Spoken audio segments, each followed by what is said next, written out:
Hey everyone, and welcome back to The Screening.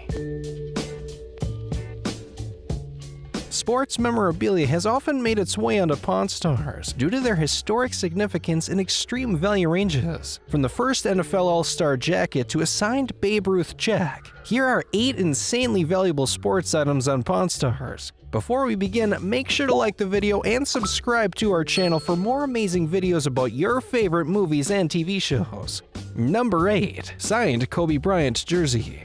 It's safe to say Kobe Bryant is the face of basketball, or sport in general for that matter. With Kobe's tragic passing at the beginning of this year, everything related to Kobe just hits differently now. From his legendary basketball skills to his family presence, now holds extreme significance considering they're lost forever. With that said, however, Kobe's sports attire is one of the things he left behind that can live on beyond his grave. Back in 2017, a man entered the pawn shop offering Rick and Chum Lee a Kobe Bryant 2010 NBA Finals warm-up jersey. Kobe started with the Lakers, I think, in about 1997. I think he might have still had hair.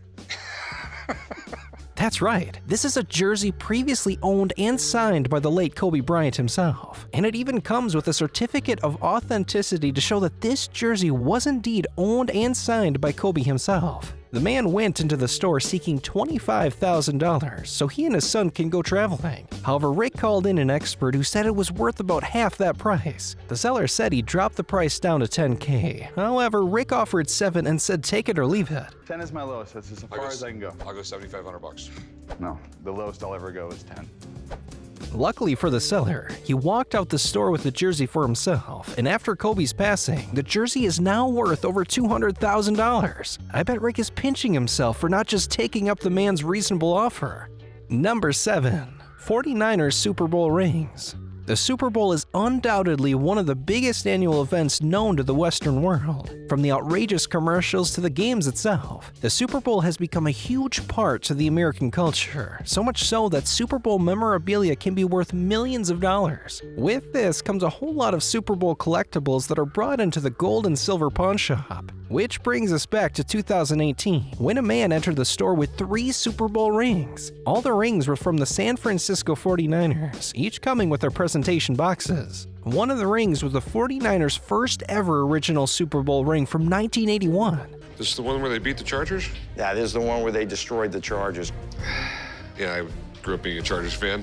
With all the rings holding incredible history and material value, the man was asking for $100,000 for all 3. How much are you looking to get out of these? I'm looking to get $112,500 for all 3, which I think is very fair. However, Rick decided to call in a professional to assess the value.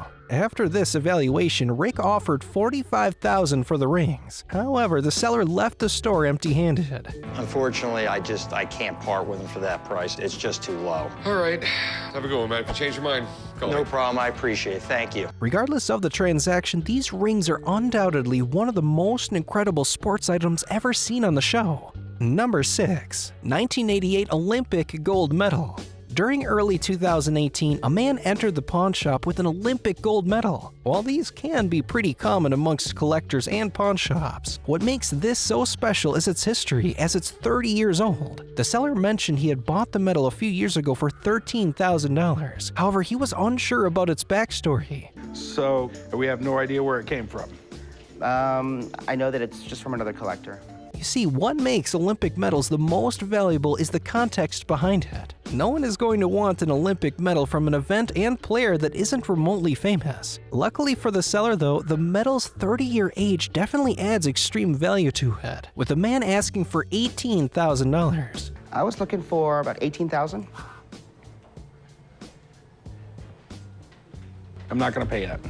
Unfortunately, Corey only offered him $10,000, despite being able to easily make a profit from the seller's asking. I really don't want to take a loss on it, so I think I'll hold on to it and maybe do some more research. All right, man. Okay. Appreciate it. Thanks. Number 5. New England Patriots Super Bowl ring. Here we have an individual Super Bowl ring that was brought into the pawn shop midway through 2018.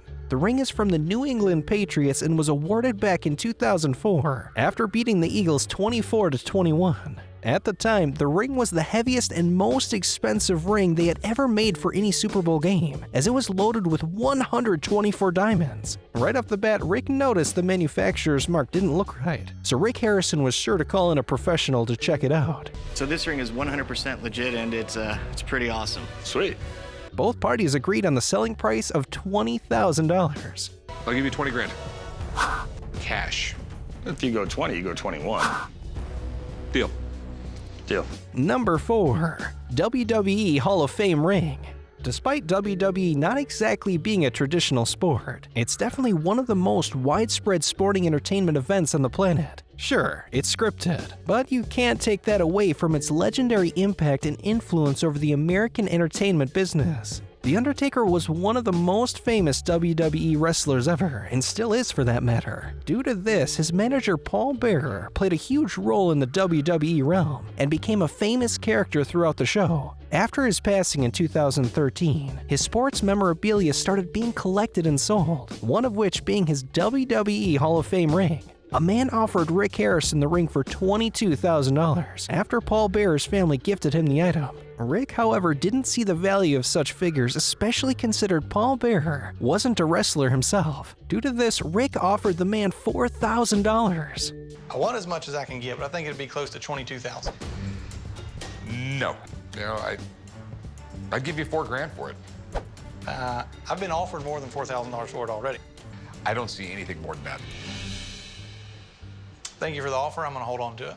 Number 3. Walter Payton signed football. Walter Payton was an American superstar NFL player who played for the Chicago Bears as a running back. He was no doubtedly one of the best running backs of all time. Walter retired in 1987 at just 33 years old. Despite his fame and retirement, Walter grew very sick in 1999 and developed a rare liver disease that ended up taking his life at the young age of 45. Due to his passing and of course his legendary status, his sports collectibles are now worth quite a fair share of money. This brings us to a man who entered the pawn shop saying he found a ball in his mom's basement that was actually signed by the one and only Walter Payton. The only problem is the ball was never actually used in a title game, meaning the ball was probably just a fans who managed to get Walter to sign it. Due to this, the seller wanted $2,500 for the item. $2,500. $2,500.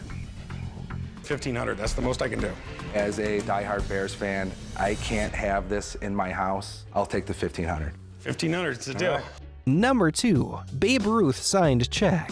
We all know Babe Ruth is one of, if not the most legendary baseball player of all time. His early death in 1948 only adds to his world-renowned status. Despite growing up an orphan in an average household, he still overcame the odds and became a worldwide athletic star. With all that said, any memorabilia linked with Babe Ruth is obviously historic in itself, causing them to always be of high value. During 2018, a man presented Rick Harrison with a signed Babe Ruth check. The seller also brought along a letter of authenticity to ensure Rick that this is indeed the real thing. The check was loaded with signatures and photos, and was overall very presentable, as it was framed and appealing to the eye. The seller wanted $10,000 for the original piece. That's a very reasonable price, by the way. However, Rick called in an expert to evaluate the item. I'd like to get $10,000. Let me call my buddy Steve. I'm going to give him a call. Let me get him in here, and he'll help me figure out a price. The so-called expert was Steve Grad, and as of lately, he has a bad reputation over the internet for being completely wrong when it comes to items just so he can bump the price down. In this episode, he does exactly that, and he convinces the man it is only worth a few thousand. I'd say you're talking a ballpark value about $4,000. The seller ended up proceeding with the transaction for just $2,500 and immediately said he regretted the sale. I really wasn't thinking logically. If I could go back and do it, I would have probably said no. I would have said no. Number 1. 1940 Pro All-Star Jacket. Here we have an NFL player's stepdaughter who entered the pawn shop to sell his All-Star jacket. At the time of his retirement, he was playing for the Chicago Bears. My stepfather played the 1939 first All-Star All-Pro game. There was only 49 of these jackets given out that year. Due to the jacket's 80 years of age, it already represents a moment of history for the NFL's start. The jacket is also from the very first Pro All-Star NFL game ever played, before the NFL had ever aired on television. After a quick confirmation that the jacket was indeed real, Corey purchased it for $1,000. I'll give you $1,000 as long as you promise if you ever find a picture of him wearing the jacket, you send it to me. That's a deal. Deal? All right. That's all right. I'll meet you over there. Thank you for watching today's video. Make sure to subscribe to our channel for more videos on your favorite TV shows and tap one of the 2 videos on screen for another amazing video.